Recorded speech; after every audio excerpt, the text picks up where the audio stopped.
what they've got. They know what's at stake, a place in the final of the competition. And I've heard people talking about that old cliche, who wants it more? Well, we're about to find out.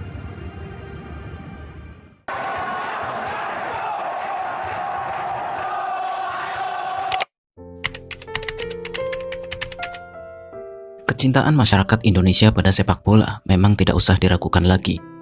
Begitu pula kecintaan mereka pada timnas Indonesia. Di setiap timnas berlaga, pasti akan selalu dipenuhi oleh supporter yang selalu siap mendukung timnas Garuda, entah dari kompetisi junior ataupun kompetisi senior. Bahkan tak ada satupun negara yang memiliki supporter seperti supporter Indonesia di tingkat kompetisi junior. Namun sayang, prestasi timnas di level junior tak berbanding lurus dengan prestasi timnas di level senior. Bahkan banyak pemain yang begitu bagus ketika tampil di timnas junior justru menghilang ketika mulai menginjak dewasa. Banyak masalah yang terjadi, baik itu dari internal pemainnya ataupun dari pengelolaan bakat-bakat muda terbaik yang tidak maksimal. Hal ini tentunya menjadi masalah yang cukup berat bagi sepak bola di negeri ini.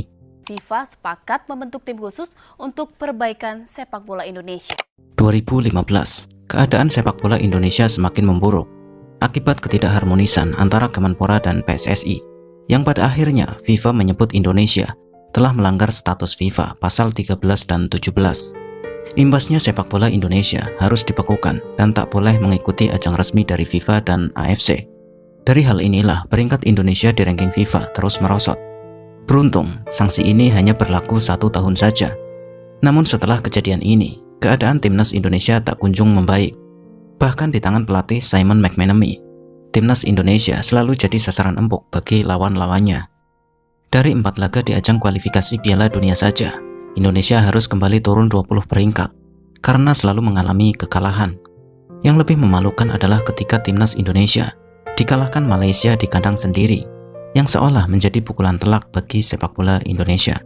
Dari hasil buruk inilah akhirnya PSSI memutuskan untuk memecat Simon McManamy. Dari 2 nama yang disiapkan mulai mengerucut kepada 1 nama, yakni pelatih asal Korea Selatan, Shin Tae-yong.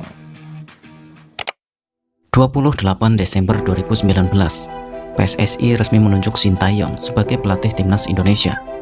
Shin Tae-yong mengisi kekosongan kursi kepelatihan timnas setelah Simon McManamy dipecat, setelah dirinya mengalami 4 kekalahan secara beruntun di kualifikasi Piala Dunia 2022. Januari 2020, Shin Tae-yong mulai menangani timnas senior.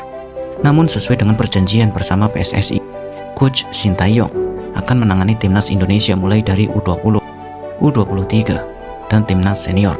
Ini mungkin pertama kalinya dalam karir kepelatihannya menangani 3 tim sekaligus. Dari hal inilah juga yang mungkin membuatnya memangkas generasi pemain timnas dengan memasukkan banyak pemain mudanya ke timnas senior, guna membuat fokusnya tidak terlalu terpecah dengan pemain yang berbeda di setiap jenjang usia. Alih-alih melatih taktikal, di awal kedatangannya, Shin Tae-yong dikagetkan dengan berbagai hal yang nampaknya tidak pernah dia temui sebelumnya. Mulai dari harus menunggu para pemain datang saat latihan, yang terkesan para pemain Indonesia terlalu santai, pola makan yang tidak sesuai dengan kebiasaan atlet pada umumnya.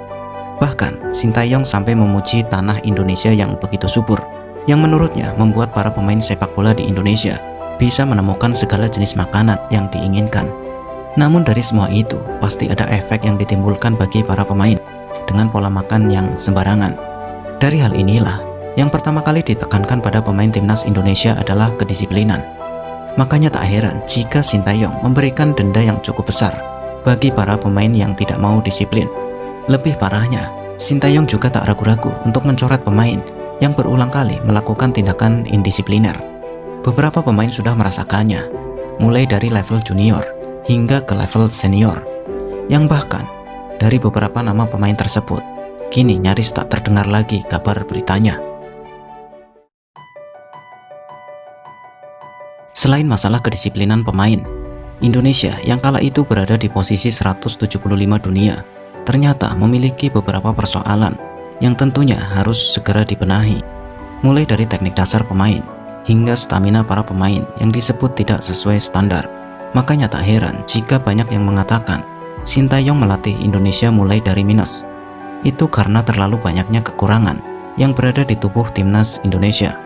Secara perlahan, Sintayong memperbaiki itu semua, hingga timnas Indonesia perlahan menunjukkan progres yang terus menanjak. Namun itu semua bukan berarti permasalahan di timnas menghilang. Melihat dari kompetisi yang ada di Indonesia sendiri, banyak posisi-posisi sentral dalam tim yang dihuni oleh pemain-pemain asing, seperti halnya posisi center back, gelandang serang, dan striker, rata-rata dikuasai oleh pemain asing. Hal inilah yang membuat Sintayong kesulitan untuk mengupgrade timnya guna mengikuti kompetisi yang lebih besar. Jika tetap mengandalkan pemain yang ada, opsi yang tersedia sangatlah terbatas. Makanya mau tidak mau, Sintayong harus memanggil pemain keturunan untuk memperkuat negara nenek moyangnya. Erick Thohir yang kini jadi Ketua Umum PSSI periode 2023 hingga 2027. Terpilihnya Erick Thohir sebagai Ketua Umum PSSI periode 2023 hingga 2027 sepertinya menjadi partner sempurna bagi Coach Sintayong. Semua hal yang diperlukan pelatih dan tim selalu dipenuhi oleh Erick Thohir demi kemajuan timnas Indonesia. Salah satu hal yang menjadi perhatian pecinta sepak bola Indonesia adalah program naturalisasi pemain grade A. Bukan lagi naturalisasi pemain asing yang berkompetisi di Indonesia, melainkan memanggil pemain-pemain yang berlaga di Eropa yang memiliki darah keturunan Indonesia. Yang membuat heran adalah kenapa masih banyak orang yang tak menyukai program ini, padahal mereka juga memiliki hak untuk membela tanah kelahiran nenek dan kakeknya. Tercatat dari awal menjabat hingga saat ini, ada lebih dari 11 pemain yang bermain di luar negeri yang mau membela timnas Indonesia.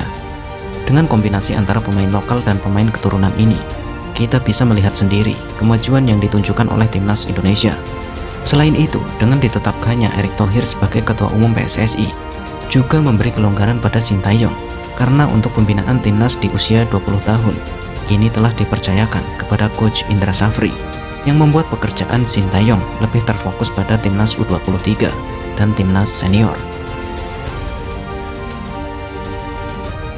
Meskipun belum bisa mengantar Indonesia menjadi juara, namun Sintayong secara konsisten terus menaikkan kualitas permainan Indonesia.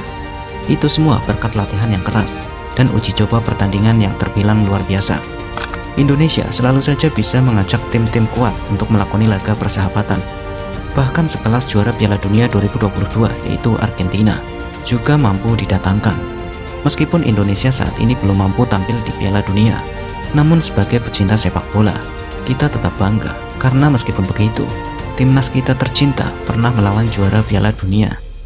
Dan berikut ini torehan yang telah dicapai oleh Sintayong bersama timnas Indonesia.